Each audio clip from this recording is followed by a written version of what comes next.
Hi,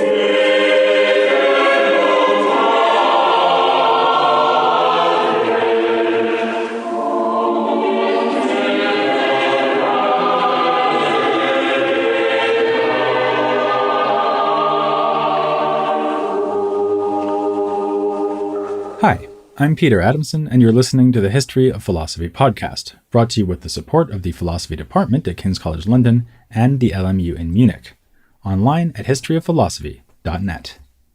Today's episode, Republic of Letters, Italian Humanism. At the risk of sounding like a crotchety old fogey, I'd like to complain that no one writes letters anymore. When was the last time you got one? Not an email, but something on paper in a stamped envelope, preferably handwritten.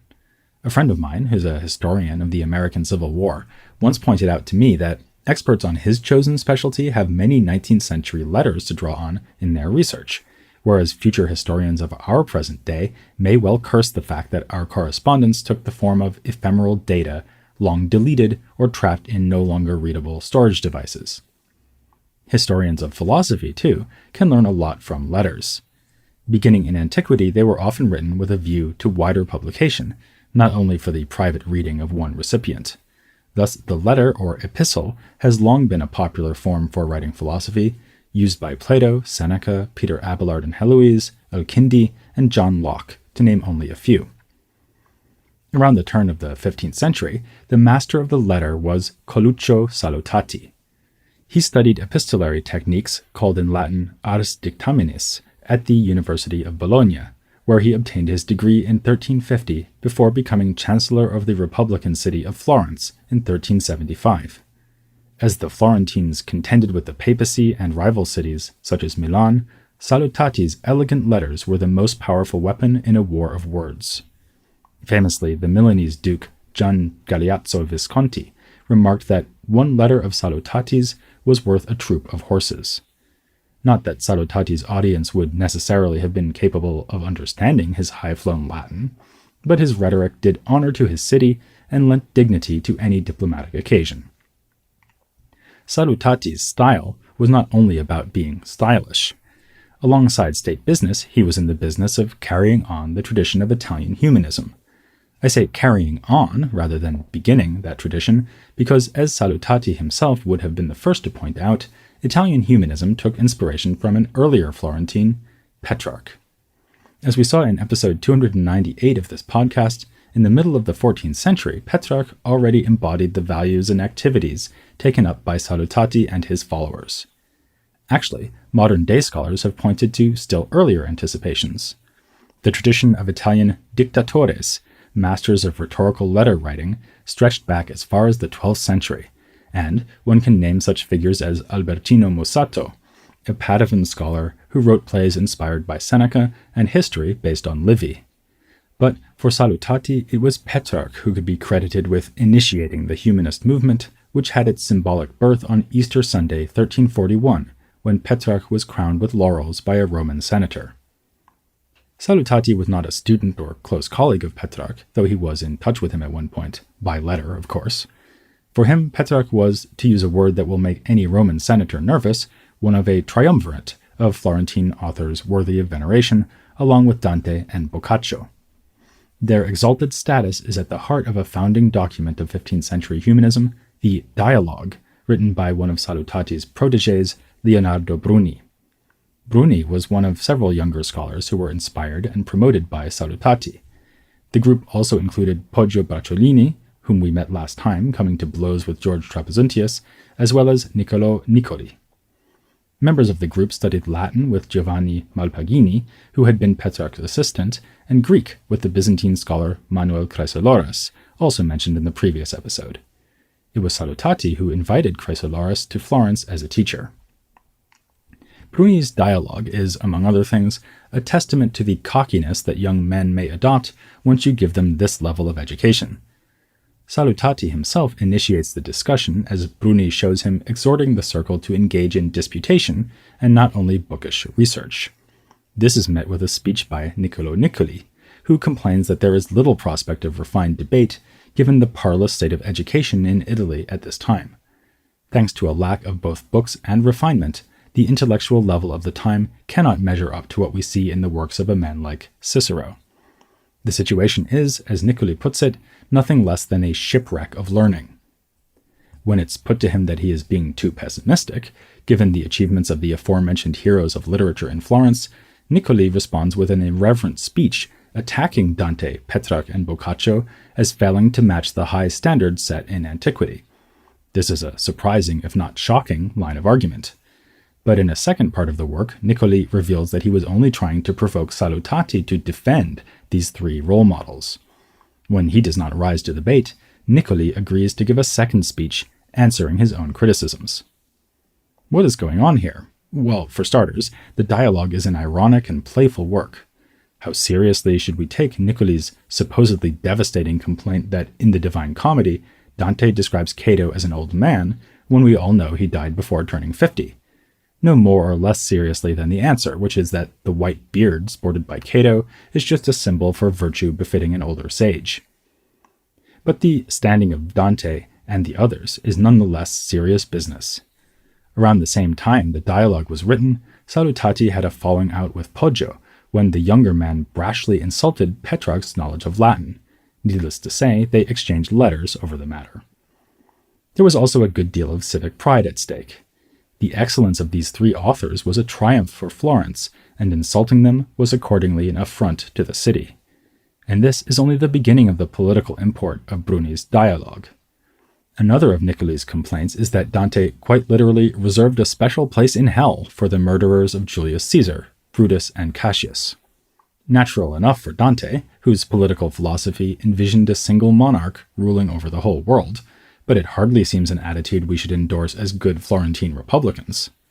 This too was a point of contention in other humanist writings.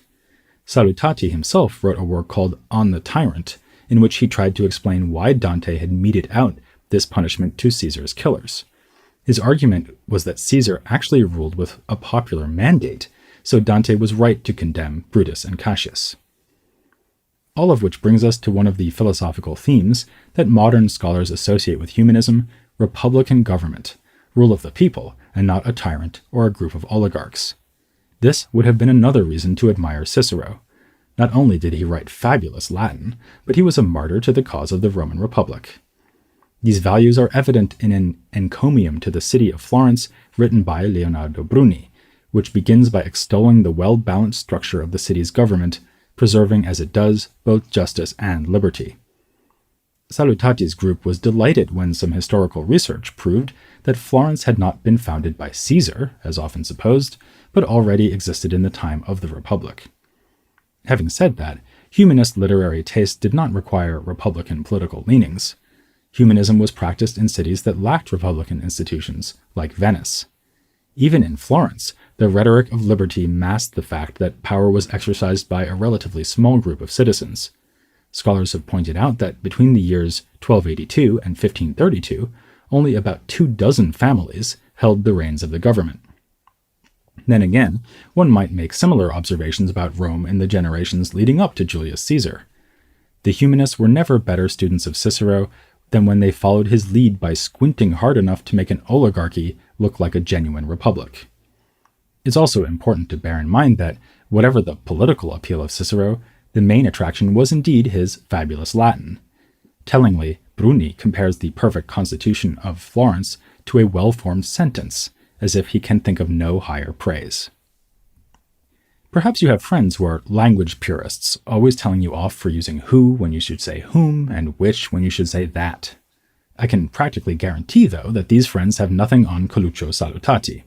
This was a man who could get seriously upset about people using the second-person plural pronoun vos as a polite form of address because the ancients consistently used the second-person singular tu. We don't have this grammatical feature in English unless you count y'all, but it's the same as the difference between vosotros and tú in Spanish or ir and du in German. As this detail shows, Salutati believed in using Latin correctly, and he believed that the standard of correctness was set by ancient authors like Cicero. The humanists are famous for decrying the repugnant Latin and neologisms of the medievals, and this is certainly true. It's a point made by that opening speech of Nicoli in Bruni's dialogue, and Salutati's unsparing in his scorn for the crass efforts of medievals like Abelard. Even John of Salisbury, another 12th century philosopher, whom many see as a forerunner of the humanists, gets low marks. But Salutati believed the rot had set in earlier, with the inelegant writing style of late ancient authors, like Marcianus Capella. It would be easy to accuse the humanists of snobbery here, of indulging in pedantry and self-satisfied display of an aristocratic education, available only to the elite. But I, for one, am hardly in a position to accuse anyone else of pedantry, and for the humanists, the pursuit of rhetorical skill was not just about showing off. It led to higher aims. Salutati advised that eloquence should be paired with wisdom, and that a well-turned sentence could turn souls to virtue. He wrote, "Let the things you write produce something in your readers which not only charms them, but does them good." As for the snobbery, you might recall that Dante wrote a philosophical work in the vernacular to reach a wider audience, including women. This spirit was not entirely dead among the humanists. A couple of episodes ago, I mentioned in passing that Leonardo Bruni was in favor of teaching the classics to women. It's worth mentioning the context where he said that, namely a letter to an admittedly quite aristocratic woman, Lady Battista Malatesta of Montefeltro. After the usual lament about the poor state of learning, which is so far decayed that it is regarded as positively miraculous to meet a learned man, let alone a woman, he assigns her an ambitious curriculum of Greek and Latin classics. He concedes that women have no opportunity to use rhetoric in public speeches, but still believes that women should study eloquent literature for the sake of moral improvement. With all this fetishizing of antique literature, you could be forgiven for assuming that the humanists disdained the use of vernacular languages. But while they did exalt Latin and Greek above their mother tongue, they also preferred good Italian to bad Latin. How else could they have so admired the Florentine poets Dante, Petrarch, and Boccaccio, all of whom wrote at least sometimes in the vernacular? Thus, Salutati remarked that whatever is well spoken is eloquent, while his fellow humanist, Benedetto Accolti, said, "To me it is not important whether one speaks in Latin or the mother tongue, provided that he speaks with gravity, ornament, and abundance." The humanists were well aware that Italian and other vernaculars were derived from Latin, and wondered about the way that these new languages had evolved. Lorenzo Valla, for example, noted that Spanish had introduced definite and indefinite articles, but dropped the declension of nouns. Still less clear was the relation of Latin to the vernacular of classical times. When Cicero delivered the speeches that left the humanists in such rapture, would the average Roman even have been able to understand him? Or would they have been like the nobles presented with speeches and letters of Salutati, pleased and flattered, but secretly uncomprehending? The question became a point of dispute between Bruni and yet another humanist, Flavio Biondo. Biondo wrote to Bruni asking whether the ancients really spoke the language studied in the grammatical education that was, depending on your perspective, either inflicted on or enjoyed by the Italian youth. To put it bluntly, did Romans actually speak Latin? Bruni found the very notion preposterous. How could proper Latin, with all its grammatical complexity, have been spoken by every man on the street? In fact, never mind the men. Immediately losing the feminist credentials he won for that encouraging letter he sent to Lady Battista, Bruni asks whether we can really imagine that nursemaids and little women could have mastered the language of Cicero. Here, Bruni is arguably projecting the situation of his own day back onto antiquity, unable to conceive that this language of refinement and literature, now used only in rather artificial contexts, had ever been anyone's mother tongue. He also shows himself prey to a common misunderstanding, namely that some languages are more inherently complex than others, to the point that they are not even serviceable for everyday use. After all, every language has its own difficulties, things that will trip up those of us who try to learn them as adults, yet every language can effortlessly be mastered by children if given even half a chance. Some years later, Poggio Bracciolini made this very point, adding that plenty of adults still managed to learn Latin for use at the papal court. So, at the risk of being somewhat tendentious, and I may as well since I've already admitted to being both crotchety and pedantic, it seems that for Poggio, Roman children and peasants had better Latin than Petrarch did. Salutati and Bruni evidently disagreed about the case of Petrarch, but as we've seen, the humanists were united in their low opinion of most other medieval authors, especially the scholastics. Bruni summed up the attitude after quoting some lines of Virgil's Aeneid. When we read these lines, what philosopher do we not despise? Yet none other than Salutati tempered the critique of medieval scholasticism by reminding his audience, and perhaps himself, that the schoolmen were, after all, Christians. In this respect, they must be reckoned superior to even the most eloquent pagan author. Indeed, Salutati argued that even the most poorly educated person in his own time was better than Cicero, Plato, or Aristotle. The goal was therefore to make the best use of pagan literature while staying within a Christian moral and theological framework. For guidance, the humanists could look to a treatise by the Greek church father Basil of Caesarea, which gave advice to young readers of classical non-Christian texts. It's no coincidence that Bruni translated this work soon after learning Greek from Caesiolorus. What Bruni and the other humanists really couldn't abide, though, was incompetent medieval scholarship devoted to these same classical texts. Hence their ambitious undertaking to produce new, more acceptable translations of works that had already been available in Latin for some time. More acceptable, of course, meant more Ciceronian. Bruni translated the Nicomachean Ethics of Aristotle, his choice of text again showing the moral emphasis of the humanist endeavor, seeking to replace the version executed by Robert Grosseteste in the 13th century. But at least one critic felt that the gain in elegance was matched by a loss in precision. Alonso of Burgos, a Jewish convert to Christianity, argued that Grosseteste had often captured Aristotle's point better than Bruni had. For instance, the Greek word for pleasure, hedone, was rendered into Latin as delectatio in the older medieval version, but by Bruni as voluptas. Alonso felt that Grosseteste's version was preferable, since it sounds more general and could apply to intellectual as well as bodily pleasure. We've already seen enough of the humanists to predict what happened next. Bruni penned a furious reply, pointing out that Alonso was in no position to assess his translation, since he didn't even know Greek. And of course he reiterated that any acceptable Latin version must adhere to proper classical usage. Again, proper usage was defined above all by Cicero. For all the variety of opinion and different emphases we've found in this tour of the early Italian humanists, you can hold on to that one point: they really, really liked Cicero. In fact, if we go back to Bruni's dialogue, we can observe that it is closely based on Cicero's own philosophical dialogues. The very structure chosen by Bruni, a speech followed by a counter-speech, is very Ciceronian, and evokes the ancient rhetorical skill of speaking on both sides of an issue. One particularly witty display of this ability was already put on in the year 1386, when Cino Rinocini produced orations in praise of and then attacking rhetoric itself. There's a danger lurking here that should have been evident from reading Cicero, and would have become even more obvious as Plato's dialogues came back into circulation with their searching critique of the sophists. If you can argue persuasively on both sides of any issue, then won't the result be skepticism? That would have been just fine with Cicero, who declared his allegiance to the academic skeptical school.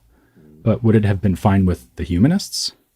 One could hold out the hope that, as Poggio puts it, by discussing an issue from both sides, truth usually emerges. But Salutati sounds more faithful to Cicero when he writes, "Every truth grasped by reason can be made doubtful by a contrary reason." It won't be the last time we see ideas from Hellenistic philosophy making a disconcerting reappearance in the Italian Renaissance. Speaking of disconcerting, the time has come for me to make my annual unwelcome announcement that the podcast is going on summer break. No new episodes will be released in August, but we'll be back on September 8th with a look at one of the greatest humanists, one who, or rather whom, I have mentioned only briefly thus far. He was the match of any of his colleagues when it came to defending the use of Ciceronian Latin, combining superb philological work with moral exhortation, and of course, sneering at the medievals. So join me after the break to meet a man of letters extraordinaire, Lorenzo Valla, here on The History of Philosophy Without Any Gaps.